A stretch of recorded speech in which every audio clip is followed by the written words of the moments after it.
Hey, welcome back everybody. I want to show you guys my 3 favorite dry fire drills.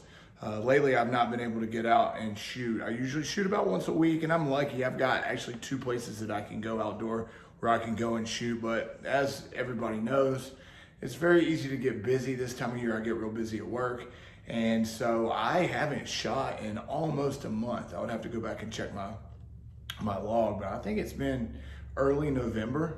It was the last time I shot. So I have been spending a little bit extra time doing dry fire, and I want to take you guys along with me on a dry fire session today and just go over my top 3 dry fire drills and just kind of discuss how I dry fire, the 3 drills that I like the most, and then just kind of show you some of the things that I do to make sure that I'm staying proficient when I'm not able to get to the range. The first thing is when I dry fire. As you can kind of see, I'm in my living room, and I've got my dogs here, so if they bark, which they will, please forgive me. And then I've got another one walking around. So I just dry fire in my living room. And one of the things that I used to use was this Go Fast Don't Suck makes these USPSA sticky targets. These are cool because you can peel them off and then move them, so they're not like permanently on. And then if they start losing their stickiness, you can just rinse them off, and then they're right back at being able to apply to the wall again. What happens for me though, unfortunately, is if I leave these out, my wife, when we have people coming over, or just if she gets tired of looking at them, she'll take them down, and then she usually throws them away. She used to not, and then she just started throwing them away because she got tired of fighting with me. So I don't use these anymore. Honestly, what I use is Post-it notes and regular old paper. So a zone, a USPSA A zone is a little bit smaller than a regular sheet of paper. And so what I'll typically do is take a full sheet of paper and I'll just fold it, rip it in half, and then I'll put a piece of tape on the end, and then I'll put it up on the wall, and that's my A zone. I still try to stand about 7 yards, but I'm always in and out of 7 yards, so a smaller, kind of a reduced size A zone for me works really, really well.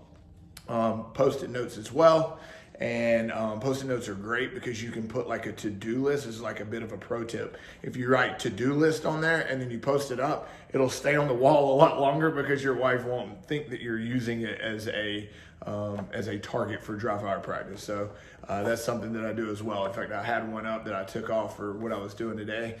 And it was a to-do list, and it's been up there almost all week, and I've been using it for dry fire practice. So that works really well as well. But I've got 2 of these sitting up on the wall for the targets that I'm going to use. I'm just going to use 2 of these. And then of course, I usually use an app called Par Timer on my phone, but I'm using my phone to record. So I'm just gonna be using this. I set the par time at 1.1, but for my first drill, I actually will start it at 1. I wanna know when I get that sight picture, what exactly 1 second is. So for me, a 1 second draw is like pushing the pace. Today I did 1.1 because one of the drills that I do is more like a 1.4, 1.5. So I just settled on 1.1.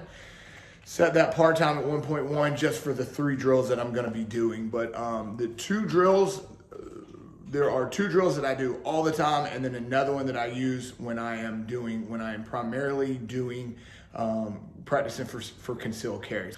All right, we're going to go ahead and get started with the draw practice.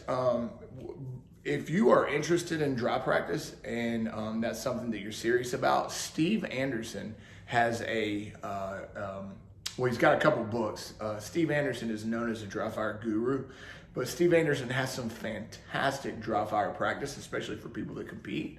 That's kind of how he became popular, was figuring out how to get really good using dry practice. So Steve Anderson, check him out. He's got a podcast called That Shooting Show. It's very good.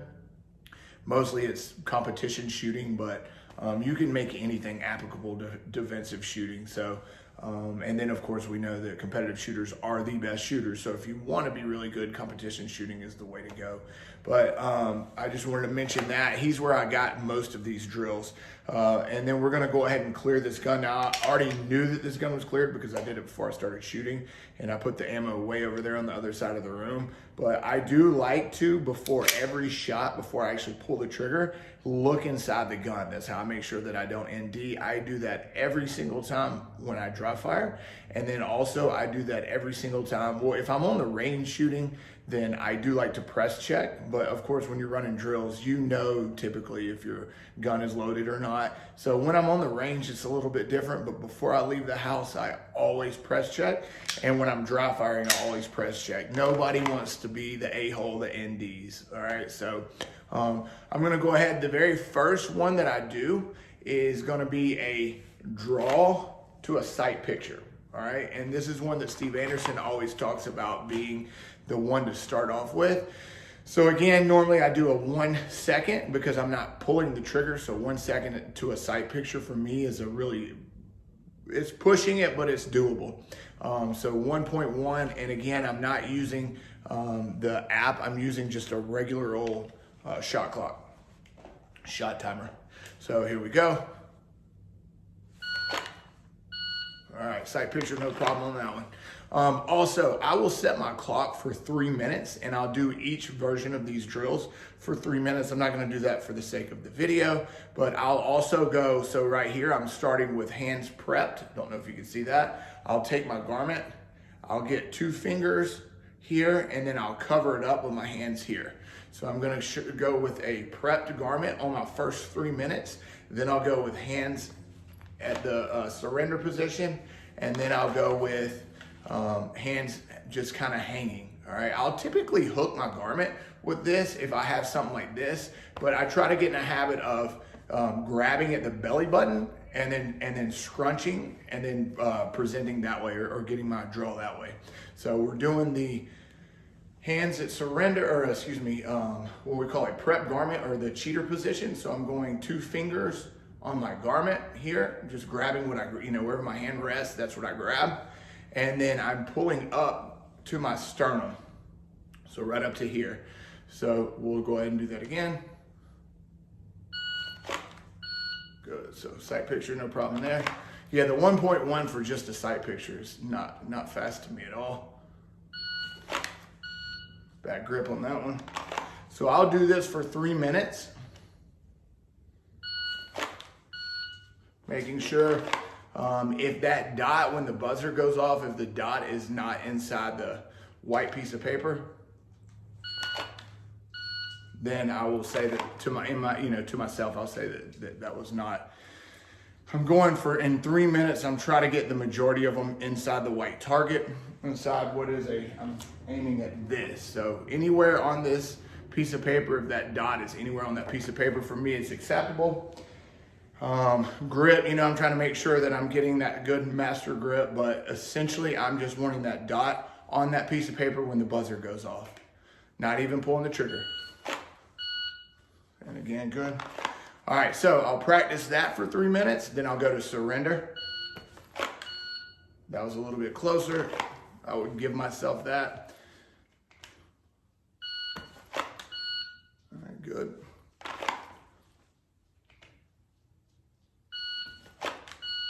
And barely made that one. In fact, I probably would say I didn't make that one. The dot was at the bottom of the paper. All right, good. So 3 minutes, and then hands at waist. Got that one. Good. So I'm gonna do each one where I'm just getting a sight picture. I will do 3 minutes of each, so that's 9 minutes. Then I'm gonna switch to, if I'm rushing for time, then I'll just push it to 1 minute each, rush through each one, or I might not worry about a couple of those draw positions. So I might do a prep garment and then hands at surrender. Those are the 2 that I always practice, and do those for 3 minutes each. So that's 6 minutes versus 9 minutes. So there's a couple different ways that I'll vary that depending on how much time I have, or I'm trying to get my dry practice in. My second one, the second one that I like, is a surrender. So I haven't, up to this point, I haven't pulled the trigger yet. Just went and checked because I'm about to pull the trigger. Now, The next one I'm gonna do, I would typically have done this one probably last, but I'm just gonna go ahead and do this one now. This is gonna be a shot from retention, okay? So when I shoot from retention, I'm keeping I like to put the frame of the gun right here on my ribs, all right? Now, a lot of instructors, when I've done this in classes before, like me to get my gun forward a little bit more. Some instructors will have me bring it up higher so that it's more along my pectoral muscle, all right? I like to index with the frame right here. What is the magazine when there's a magazine in there? I like the magazine right here on my ribs because I can index this at the same spot every single time. So what I'll do here is I'll do a couple different practices. I'll do one from hands with the garment prepped. I'll go up high and then I'll cover up and I'll do a couple where I'm shooting with one hand, drawing and shooting one hand only, strong hand only. So those are the three that I'll practice. So we're just gonna go ahead and go with the prep garment first. This should be easy, so I would, a sub-second should be easy for me on this with two hands. You'll see when I go to one hand that a sub-second is much more difficult. And then of course, on this, you wanna make sure when you're indexing that you are shooting down. All right, so in this particular drill, I wanna make sure that I'm aiming more for the pelvis, lower abdominal area. I'm not really aiming on this one, but this is more a shooting from retention as if you were in like, if someone is up on you. You could be doing it in like like if you're on your back, like if somebody had you mounted, or I guess if you're mounted, you might not be able to get to your firearm, but if you had somebody in your guard, like open or close guard.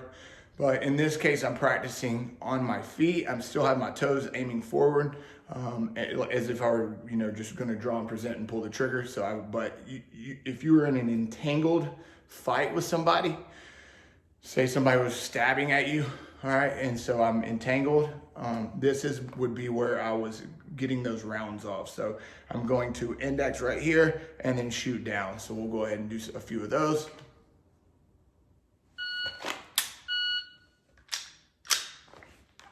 And you can see as I'm resetting the gun, I have a dry fire magazine that I use with my Glocks, but it doesn't work in this Sev OC9. And I really like the dry fire magazine. If you dry fire a lot, very good investment. But for whatever reason, it doesn't work with this OZ9 correctly. So I just am resetting here, looking in every time I reset the trigger, making sure that there's nothing in there. So again, same. So you can see I'm easily making that time.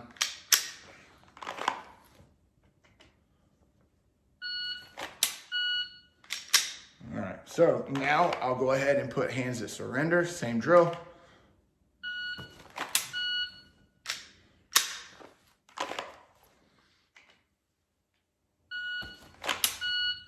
And you can see on that one, I had my hand here. I was trying to get it out so quick that I wasn't able to roll it out. You wanna roll the gun out. You just want to make sure that the back plate is not up against you, because then that's going to induce a malfunction. So just something to pay attention to. If I catch myself indexing weird, I'll take a peek to see what I did.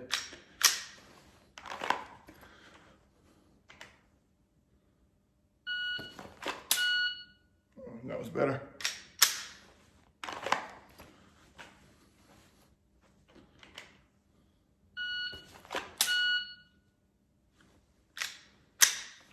All right, so I would practice that, 3 minutes with each.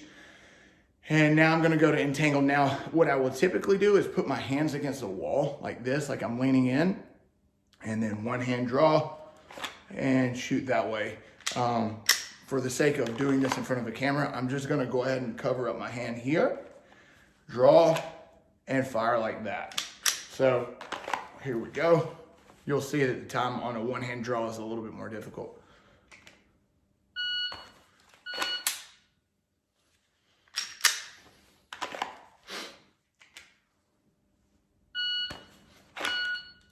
I didn't even get it. These are things that you learn when you dry fire. I got my finger on this part of the trigger, but I didn't get the blade. And so when you pull without activating the blade, when you get a bad grip, the trigger will not activate. So you have to make sure you get your finger, the pad of your finger, all the way on that trigger safety.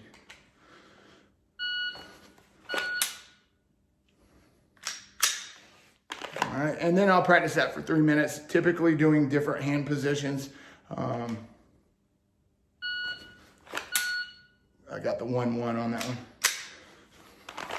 So that's my second favorite drill, especially for concealed carry. We know that if you are not always, the reason that I like to do to sight picture is because most defensive encounters, the presence of a gun is going to deter someone from continuing to attack, or if someone is starting an attack, that might stop them, or somebody is maybe insinuating they're going to attack. Having the presence of a firearm is usually going to stop that altogether, or at least we've seen that in the past. So that's why I like to go to the sight picture. Outside of that, 7 yards and in, I would say that the draw to a retention and being proficient and having a sub-second with 2 hands close to a sub-second with a 1 hand, strong hand only, is going to be one of the most important draw strokes for self-defenders, in my opinion. This is my opinion. So last of the 3 drills, the next one I'm going to do is draw at 7 yards. If I didn't mention, my targets are at 7 yards. So draw at 7, I'm going to put 2 shots on the first target, and then I have another sheet of paper, half sheet of paper, about 2 feet away. I'm going to draw 2 shots on the first one, transition 2 shots on the second one. I'm looking for a sub 2 on this. Sub 2 is usually pretty easy for dry fire. And so what I find is I might go draw, shoot 2, transition, shoot 2, transition back to the first one, shoot 2. Now my par time is a 1.1. I'm not gonna mess with it. I'm just gonna let it go. So in a 1.1, I wanna have my draw dot on the first target, and I've already broke the first shot, working on the second shot. So we're gonna go ahead and get after that one. So both were done. I can see I'm shaking pretty good. I didn't set the gun on that one. I've got my phone is going off in the background, so I'm hearing that, thinking about that. So I'm gonna reset, relax, jumped on that one. So these are all things that I'm saying out loud, things I'm thinking in my head. Relax. I don't remember looking in the barrel. And again, draw 2, transition 2.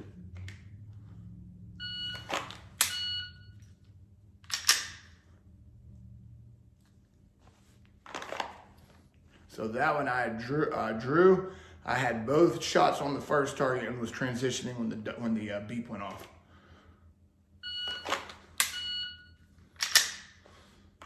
I did not even see the dot on my first shot on this after the transition. So slow down, see the dot, call the shot. That was better.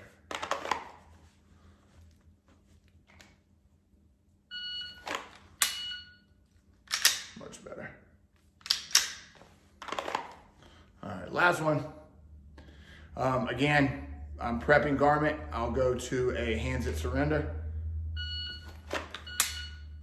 All right, my first shot out of the draw was no good. It was to the left of the paper. I'm gonna try that again. That was my best one yet. I don't know how fast it was, but if I had a 2-second par time, I would know if my 2 shots, transition 2 shots were good based on if I hit that beep, if it was before the beep or not. So guys, those are my 3 favorite dry fire drills. Those are the 3 that I practice the most. The one that I always start with is a draw to sight picture without breaking the shot. I used to think, why was that important?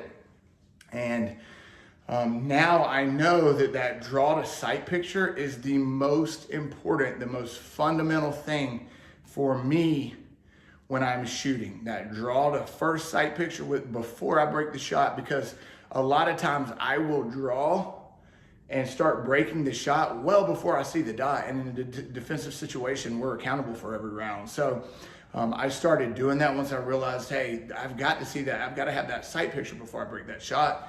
I have been doing that for 3 minutes before I do anything else, making sure that I get that sight picture, and I do it with 3 different presentations: hands at surrender, hands relaxed, and then prepped garment.